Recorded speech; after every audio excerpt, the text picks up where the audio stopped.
Andrea want to hear. Emiko Molu, Al Jazeera. Now, the cabinet formed by President Mubarak in response to the protests is coming under pressure. The newly appointed culture minister, Gaba Ashfor, has quit. His family say it's due to health reasons, but Egypt's main daily newspaper, Al Haram, says Ashfor, who's also a writer, was criticised by his colleagues for taking the post. Ashfor was the only new face in the new cabinet. Now, as Egypt waits for democratic transition, Tunisia, the country where the wave of change began, is still facing criticism from human rights groups. Despite a promise to release all political prisoners, around 1,000 are still in custody. Nazanin Mashiri has more. The Ben Sheikhs are waiting for the release of their son. Nour el-Haq is a political prisoner, serving a 3-year sentence. Convicted under Tunisian anti-terror laws for publishing banned materials online, his family say he's innocent and was targeted for his religious beliefs. It is so unjust. All these kids have done is be good Muslims. Religion here is a crime. Having a beard is a crime. Wearing a veil is a crime. Najia says her son, the youngest in the family, has been harassed by the secret police since he was 14. Imagine they put him with criminals. Imagine what I feel when my son used to live in a clean environment and now lives in a horrid place. Mohammed Abu knows what that's like. He was a political prisoner under Ben Ali, detained for 16 months for writing an article critical of the regime. Prisoners would be taken out by night in the winter, naked. They were tortured and beaten. They were made to imitate chicken sounds or animals. The aim was to destroy the morale of the prisoners. Things are different now. Ben Ali is gone. A new caretaker government says it will promote freedom of speech and democracy. But it's not easy reversing years of dictatorship. One of the first promises made by this new interim government was an amnesty for all political prisoners. Some detainees have been released and others escaped in the days following Ben Ali's fall. But the authorities have failed to do anything about those convicted under Tunisia's anti-terrorism laws. The former president, Ben Ali, was an important American ally in their war on terror. But human rights groups say the law was used as an excuse to oppress the opposition. They were not convicted of committing any terrorist acts or possessing explosives. They were usually convicted for either talking about going to Iraq to join the jihad or talking about going to Somalia. And so, in other words, they were convicted for their intentions and not for their acts. A new emergency law gives the acting president powers to release all political prisoners. The Ben Sheikhs hope this weekly journey to visit their son in jail will be their last. Nazanin Mashiri, Al Jazeera, Tunis. The trial of Abu Bakr Bashir, the spiritual leader of the al-Qaeda-linked Jamia Islamiyah network, has been postponed until Monday. Bashir was due in court on Thursday to face terrorism charges. The 72-year-old has already served time for conspiracy over the 2002 Bali bombings. If convicted, he could face the death penalty. Thailand and Cambodia will present their arguments over a border dispute to the United Nations next week. Both countries blame each other for damage to an ancient Hindu temple located at the centre of recent military clashes. At least 11 people have died in the fighting and thousands have fled their homes. Now, the Philippines government has resumed peace talks with Muslim separatists in the country's south. A spokesman for the Moro Islamic Liberation Front says he's optimistic about negotiating an end to a decades-long conflict. But as Marga Ortigas report says, dissension within the ranks of the organisation. Ligawasan Marsh, a resource-rich battlefield.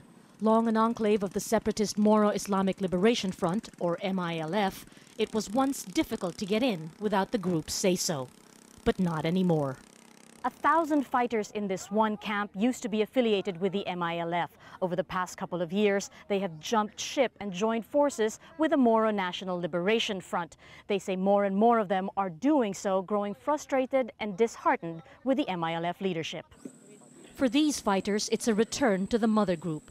The MILF broke away from the Philippines' original Muslim separatist movement, the MNLF, back in the 70s, when a peace deal was first struck with the government. But the MILF's pursuit of its own peace deal has not been as successful. Despite its leader's statements to the contrary, many of the ground troops grew restless. They say too much, but accomplish nothing. Now able to visit Ligawasan, the MNLF chairman is welcomed warmly in this former MILF camp. Even if many consider the original peace deal he brokered a failure, he is still seen here as a hero. I am euphoric about this because I think this is a sign, a signal from the Almighty God that now our people have finally learned a big lesson, namely that only when they are united that they can be free.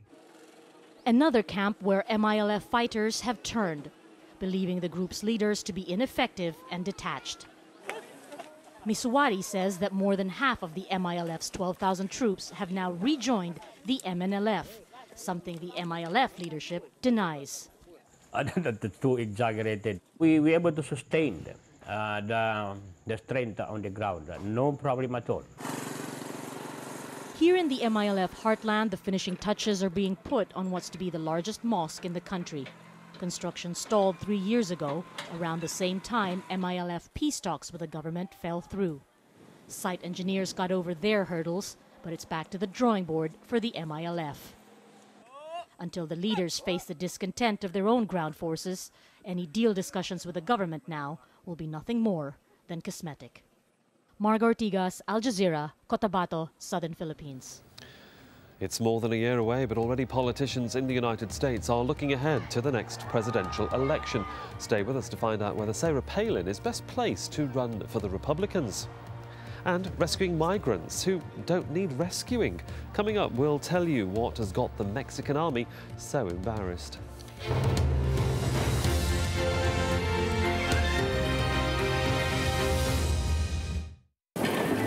As the rain pours over Johannesburg, we'll keep your spirits up.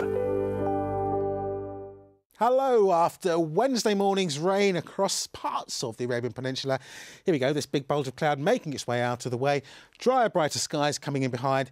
Should be safe to clean the car then. We have got more in the way of clear sunshine, but notice temperatures pegged back to just 22 Celsius here in Doha. Similar values to come to into Riyadh, and I think we'll keep that slightly fresher feel to the weather as we go on through the next couple of days. Here's Friday's picture, similar values, little more clouds, so always a chance of the odd shower up towards the Gulf, but I think for many it will stay fine and dry. You can see the wetter weather is easing its way across Iran. Once again, we will see some wintry flurries making the way over the higher ground of Afghanistan.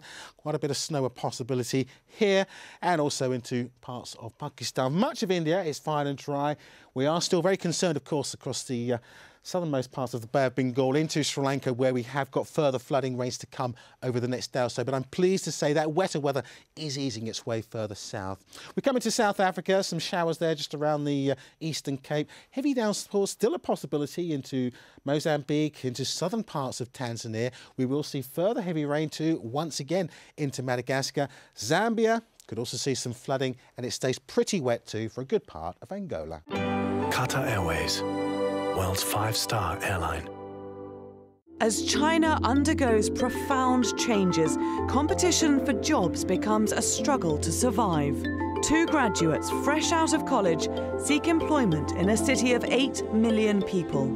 Now entering the real world, the graduates become increasingly desperate and begin to question their college-trained talents. It's a time of hope and frustration for the workforce of the future. Faces of China at this time on Al Jazeera.